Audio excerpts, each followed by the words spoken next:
Graça e paz, meus irmãos, tudo bem com vocês? Vamos para a lição número 8 da nossa EBD, primeiro trimestre de 2019, que traz por título: Nossa luta não é contra a carne nem o sangue. Eita! Será que vai dar essa lição? Será que o autor vai nos tirar dessa decepção que foi a outra lição que antecede essa? Eu sei que vocês também estão doidos para ver os comentários a respeito dessa perspectiva e eu quero estar junto com vocês, beleza? Fica na santa paz do Senhor, pega a sua caneta, a sua revista, sua Bíblia, suas anotações, porque vamos para a lição número 8. A nossa luta não é contra a carne e nem o sangue. Fica conosco, se inscreve, compartilha, vem fazer parte junto com a gente, tamo junto.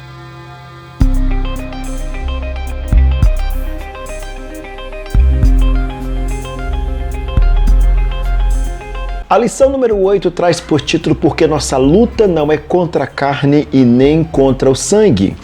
Tem um textuário em 2 Coríntios, capítulo 10, verso 4, que diz assim: Porque as armas da nossa milícia não são carnais, mas sim poderosas em Deus para a destruição das fortalezas. A verdade prática trabalha a perspectiva de que por trás das aparências há uma batalha espiritual invisível contra a Santa Igreja. A leitura bíblica em classe é um texto muito pequeno, talvez o mais pequeno de toda a lição, apenas 3 versículos em Efésios capítulo 6, do 10 ao 12. Diz assim a palavra do Senhor: Não temais, irmãos meus, fortalecei-vos no Senhor e na força do seu poder. Um versículo bastante conhecido. Revesti-vos de toda a armadura de Deus para que possais estar firmes contra as astutas ciladas do diabo. Versículo 12. Porque não temos que lutar contra a carne e sangue, mas sim contra os principados, contra as potestades, contra os príncipes das trevas deste século e contra as hostes espirituais da maldade nos lugares celestiais. Esta é a leitura bíblica em classe da lição de hoje. Os objetivos dessa lição é tratar que a nossa luta espiritual não se passa por uma realidade nem física nem material. A nossa luta é espiritual. De repente, o autor aqui parece querer confrontar a perspectiva de milícias dentro da igreja, né? E não as milícias de Cristo. Primeiro, quer destacar a inclusão do tema Nossa luta não é contra a carne e contra o sangue, no final desta epístola citada. Salientar que o crente depende exclusivamente de Deus, verdade? O ponto 3, que é mostrar que a nossa luta é contra os poderes das trevas. O tema presente da lição trata-nos dos poderes ocultos das trevas e de como se proteger deles pela força do poder de Deus. Embora o apóstolo Paulo não apresente a origem, a biografia do príncipe das trevas, ele nos ensina a importância de conhecer as astutas ciladas do diabo. O diabo já perdeu a peleja, mas continua fazendo estrago nesse período entre o início e o final da jornada da igreja. Um aluno me perguntou assim: irmão Daniel, por que o diabo, já que ele sabe que ele já perdeu a peleja, ele insiste em atentar a nossa vida? Porque lá no texto do Novo Testamento, irmãos, vai dizer que o lago de fogo foi preparado para o diabo e seus anjos.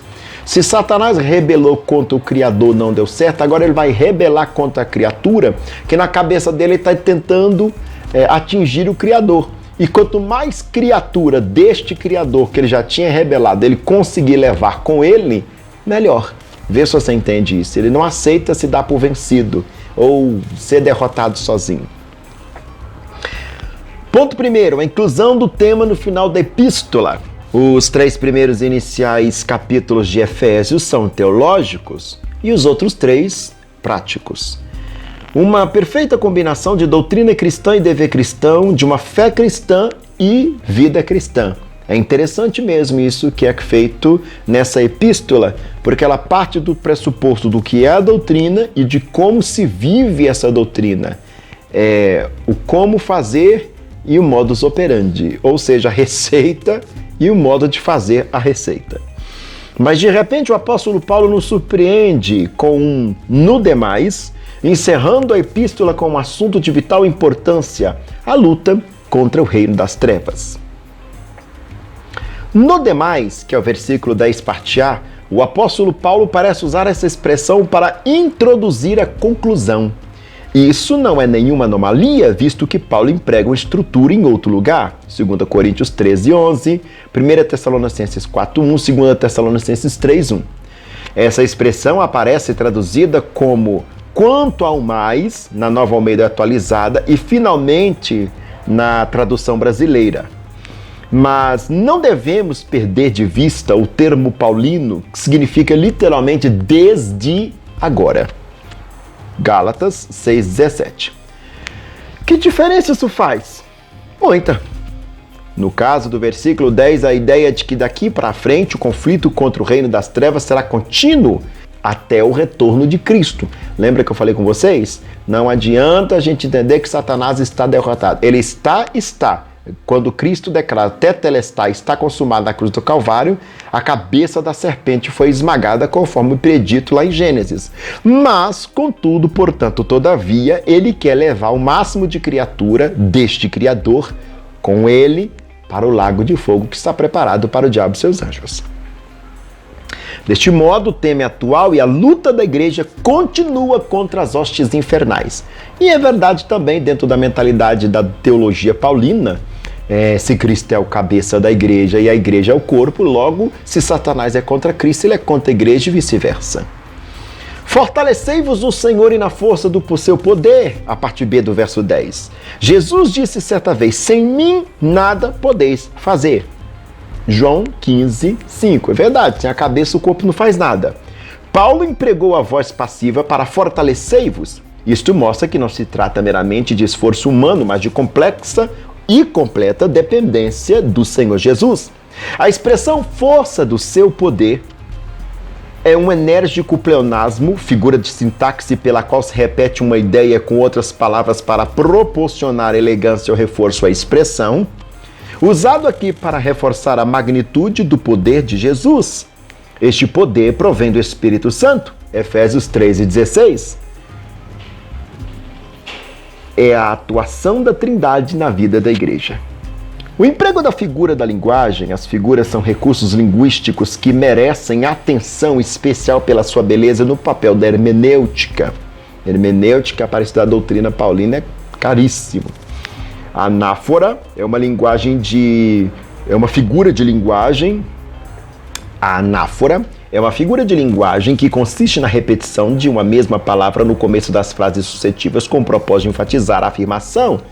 Aqui encontramos, por que não temos que lutar contra a carne e contra o sangue, mas sim contra os principados, contra as potestades, contra os príncipes das trevas deste século, contra as hostes infernais da maldade nos lugares celestiais.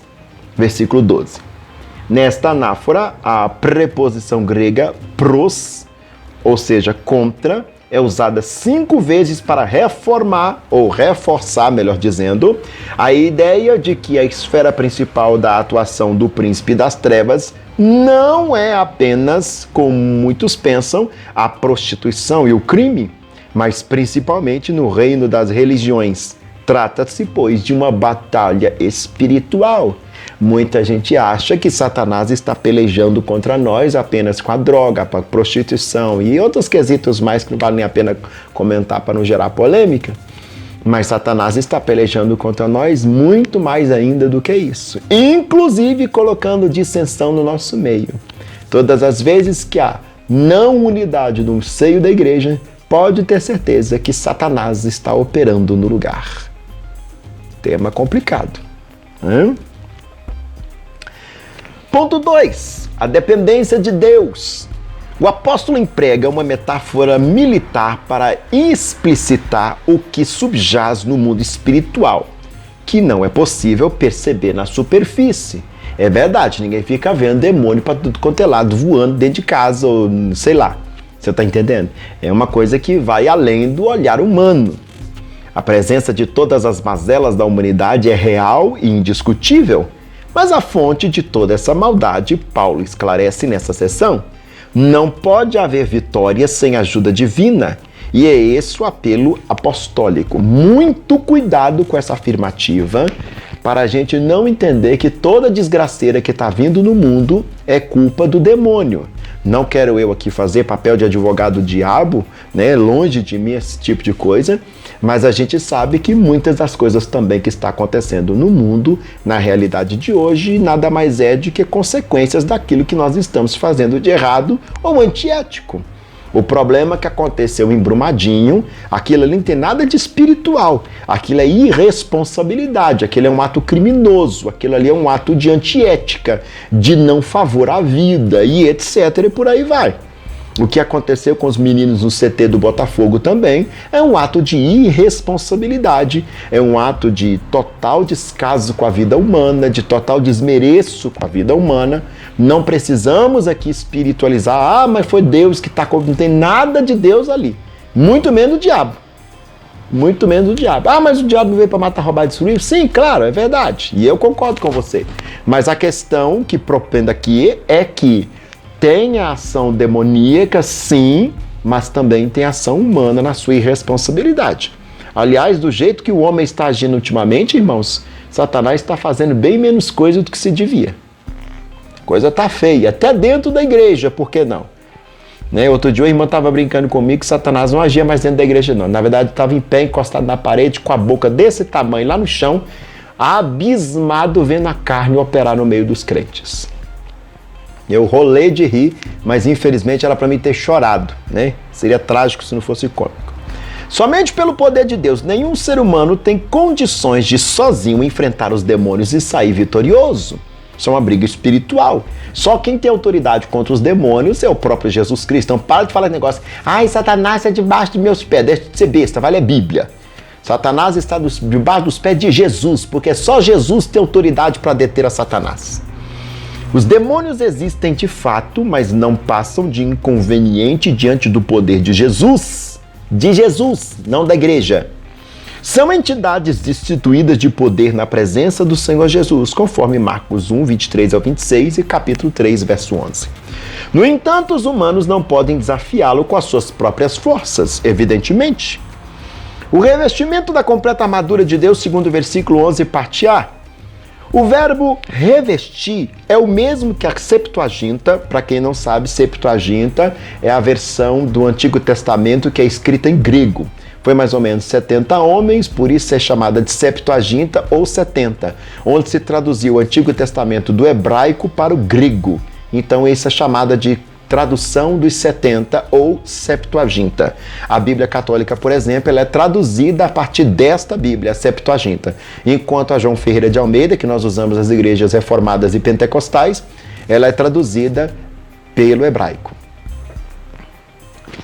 É o mesmo que a Septuaginta usa para descrever revestimento de Gideão pelo Espírito Santo, Juízes 6,34. A metáfora toda a armadura de Deus significa que devemos usar todos os recursos espirituais que Deus nos dá.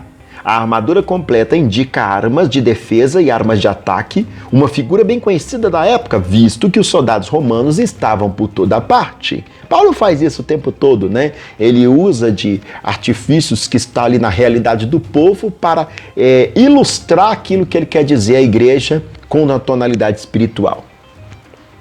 Os métodos do diabo, versículo 11, parte B. Paulo começa aqui a explicar a razão de um crente se fortalecer em Jesus e no seu poder e revestir-se de toda a armadura espiritual de Deus. A expressão astutas ciladas é metodeia, em grego, que só aparece uma vez no Novo Testamento, Efésios 4,14, e cuja ideia é esperteza, artimanha, armadilha. O Senhor nos dá pelo seu Espírito Santo todos os recursos para que o crente entenda as suas astúcias contra o inimigo. 2 Coríntios 2,11. O conhecimento da força do maligno, a poderosa arma tanto para o ataque quanto para a defesa. Evidentemente, nós sabemos que para você vencer alguém, você tem que estudá-lo. Um time, quando vai jogar contra o time, a primeira coisa que eles fazem é estudar as armadilhas do outro time, o jeito do outro time, a estratégia do outro time.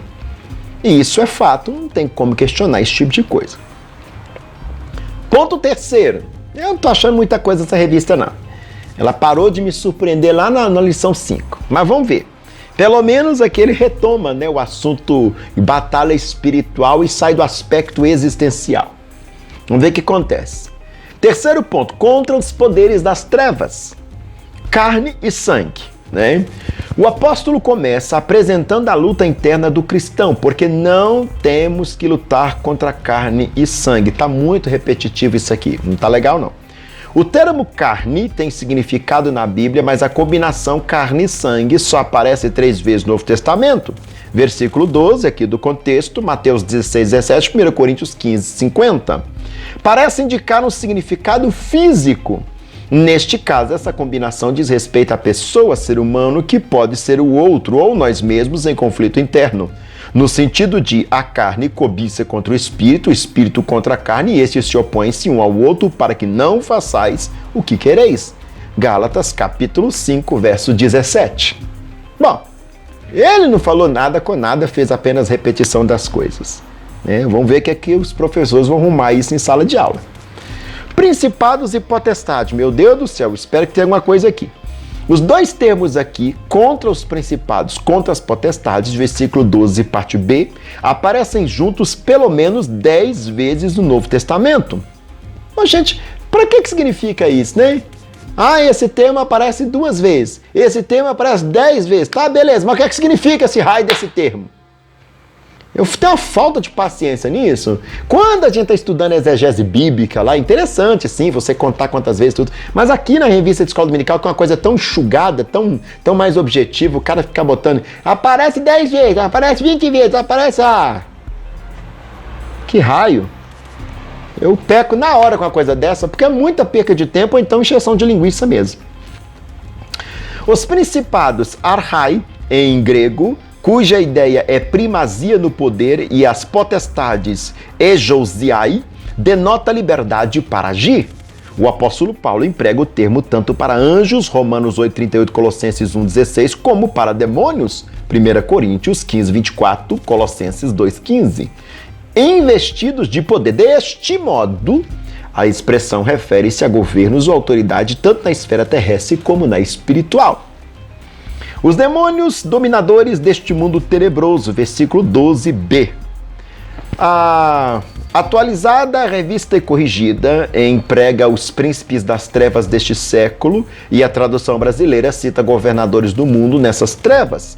E a Nova Almeida atualizada mantém as mesmas palavras da atualizada Revista e Corrigida, ou Almeida Revista Corrigida, melhor dizendo. Eu até agora não entendi para que servem essas informações. É uma bestialidade sem necessidade. Porque isso aqui já está nos livros, isso aqui já está na internet, nem precisava vir na escola dominical isso aqui não. O termo grego mais usado contra príncipe é archon, que aparece 37 vezes no Novo Testamento, traduzido também como governador. Até então parece que a aula de revista de escola dominical, nessa lição 8, se tornou uma grande aula de matemática do Novo Testamento. Vamos contar quantas vezes as palavras vão aparecendo. Até você ficar louco ou seu aluno parar de frequentar a escola dominical, tamanha bestialidade ou não relevância que isso aqui tudo tem. Pelo menos dentro do contexto, não. Quando a gente está estudando a matéria de exegese bíblica, esses assuntos de ficar contando quantas vezes aparecem, porque dá uma conotação do conteúdo, da sua teologia, da sua doutrina, etc., é interessante. Mas aqui, numa revista que deve ser tão enxugada, tão objetiva, o autor fica contando a vida toda e não conta coisa nenhuma e não dá nada. Não explica nada. Aliás, ele nem explica para que serve esse tanto de vezes que apareceram essas palavras. Muito ruim. Fica aqui meu protesto contra essa porcaria de revista. É usado para se referir a Beelzebu, príncipe dos demônios, Mateus 12, 24. Para Satanás, como príncipe deste mundo, João 12, 31, 14, 30, 16, 11. E ainda o príncipe das potestades do ar, Efésios 2, 2. Olha, irmãos, vocês não me estranham não, porque eu sou do tipo que quando eu gosto muito, mas quando eu não gosto mesmo. Eu não sou esse tipo que fica fingindo, é que não sei o quê. Não tem esse negócio não, isso aqui não é canônico não. Canônico é a Sagrada Escritura, ela eu não critico não, ela eu examino. Uma revista de escola dominical, tá um lixo. Essa lição tá um lixo, não tem nada com nada misturado com coisa nenhuma. Mas aqui o apóstolo Paulo emprega o termo diferente, kormos kratov, senhor do mundo, de cosmos, mundo, e kratel, dominar. O uso plural mostra que o Paulo, ou seja, São Paulo, não está se referindo ao próprio Satanás, mas às hostes dominadores do mundo das trevas. E os lugares celestiais? Os apóstolos apresentam ainda contra as hostes espirituais da maldade os lugares celestiais. Parece que aqui Paulo coloca todos esses anjos decaídos no mesmo bojo. A expressão lugares celestiais indica aqui que é intrigante. Essas palavras, ou regiões celestiais, aparecem em Efésios para designar o céu, onde Cristo está sentado à destra de Deus, onde os salvos estão com Cristo, o capítulo 1, verso 3, verso 20, e onde habitam os anjos eleitos, 3:10. Como pode essas hostes infernais estar em regiões celestiais? Uma explicação convincente é que se trata de uma esfera espiritual invisível em oposição ao mundo material, Efésios 1:3. Ou seja, os demônios agem no mundo espiritual, ou seja, na região celestial espiritual, mas não na glória. É aqui, nesse plano. Só que na esfera espiritual, é por isso que nós, como os olhos carnais, não podemos perceber. Na síntese do tópico 3º, o autor diz: não pelejamos contra carne e sangue, mas contra os principados e potestades, os dominadores deste mundo tenebroso. Eu achei até que ele ia mexer com alguma coisa interessante aqui. Bom, eu ouvi uma palavra uma vez do pastor Napoleão Falcão, onde ele ministrava num púlpito muito importante do Brasil, que eu não vou dizer qual, e ele falando, a respeito das nossas brigas internas. Um pregador prega uma coisa, outro pregador vai e desprega. E eu achei muito interessante a postura daquele pregador que dispensa comentário, o pastor Napoleão Falcão, e ele vai dizer que o mesmo sangue que me lavou, lavou o seu irmão também. O mesmo sangue que está te purificando, purificou o seu também. O mesmo Senhor que está batizando você no Espírito Santo, batizou ele também. Ou seja, o espaço do púlpito, e aqui eu vou atualizar a palavra dele, o espaço eclesial, meus queridos irmãos, não é um ringue. Em suma, todo o contexto aqui está preocupado com isso. Por que há tanta dissensão, facção, divisão em nosso meio? Por que tanta militância, cada um pensando segundo a sua maneira, segundo o seu jeito, segundo a sua forma, segundo o seu pensar, segundo o seu entendimento, segundo a sua vaidade? Nós devemos entender que a igreja é corpo. Este braço não pode querer coisa diferente desse, porque senão vai dar uma confusão interna. Vê se você percebe, partindo do pressuposto de que Cristo é o cabeça, logo todo o entendimento do corpo é cristocêntrico. É Cristo, porque dele, por ele, para ele são todas as coisas. Dentro desse prisma, nós entendemos que é bom, segundo a palavra, nós encerrarmos essas nossas micro disputas entre nós mesmos e manejar, ou seja, mirar as nossas munições aos nossos verdadeiros adversários, que são as potestades, que é Satanás e os seus anjos decaídos. Pelo menos é para isso que serve toda essa informação, e o autor não colocou aqui. Tem até dó dos professores. Com base na palavra dos apóstolos, ou seja, do apóstolo Paulo, ficamos sabendo de que existem diferentes classes de espíritos maus. Oh, é sério? Que são enumerados aqui como principados, potestades, príncipe das trevas, hostes espirituais da maldade. O universo é um campo de batalha e nisso não precisamos enfrentar apenas o ataque de outras pessoas, mas também as forças espirituais que se opõem a Deus e ao seu povo. Sim, claro que por vezes Satanás usa pessoas para nos atacar. Eu não sei se vocês se lembram daquele texto onde Jesus está lendo aquela passagem. O Espírito do Senhor veio sobre mim para dar liberdade aos cativos. E ele termina de ler e diz assim, que aqueles que estavam dentro do recinto se levantou para colocar mão nele. Infelizmente, nossos maiores inimigos vai ser manifestos dentro da igreja. Pessoas que não têm comunhão com Deus, pessoas que não passaram pela verdadeira conversão, que não foram de fato batizados nem na água e nem no Espírito, mas estão aos serviços da oposição dentro do reino de Deus. E dentro desse pressuposto, nós temos que entender que a nossa briga não deve ser concentrada nele. Aí nós temos que voltar às armas da oração e pedir para Deus trabalhar naquele vaso que não foi trabalhado. Ok? Eu não sei se vocês gostaram dessa revista, eu achei uma porcaria, essa lição especificamente aqui, ela afundou totalmente, virou nada mais que uma aula de matemática, é um conta-conta que não acaba nunca e não chegou em lugar nenhum, não disse nada. Mais uma vez o autor continua com aquele mesmo comportamento. Ameaça, ameaça, ameaça, mas não faz nada. É só ameaça. Infelizmente, né? Infelizmente. Para mim, até agora, ainda é a quinta a melhor lição de toda a revista. Escreve aqui para mim o que vocês pensaram sobre isso, o que vocês estão achando sobre isso. Vamos discutir nossas ideias aí. Beleza? Coloca aí o que você está achando. Partilhe com os outros irmãos que também vão ler o que está aqui embaixo do vídeo. Fica com Deus. Sem palavra não podemos viver. Obrigado.